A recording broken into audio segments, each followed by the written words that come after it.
duality, as it were, I think derives from her role. She's not only someone who's a politician in her own right, but she was also, for many years, and this is how she came to national prominence, the spouse of a prominent politician.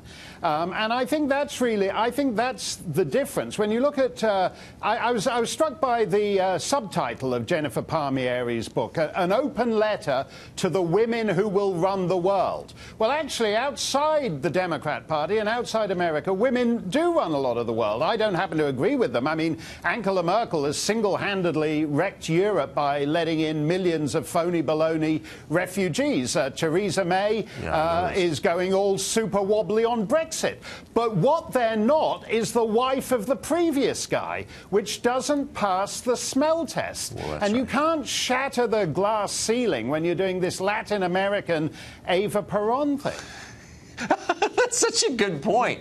But shouldn't it be off limits, just as a matter of fairness, to pose as someone who's tough and decisive, and then when questioned, as you would question anybody who seeks to have power over you, whip around and accuse the person of bias for asking a conventional question? Like, that shouldn't be allowed.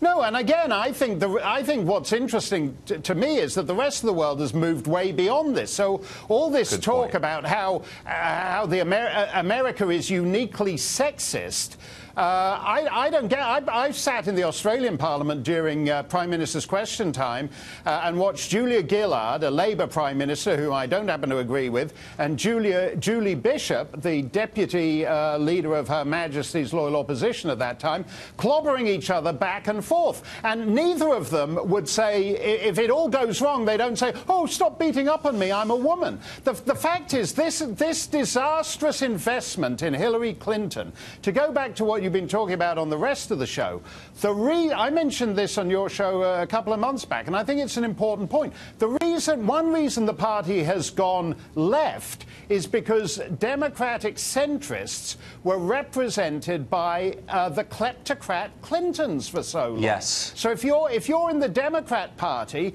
and you don't want to feel dirty because the Clintons are in it for themselves, they're opportunists, they're running this rotten charity which is basically there to provide them with a head of state lifestyle when the public declines to make them heads of state. If you're a Democrat, the left is the comparatively clean side of the party. Totally right. It's totally right.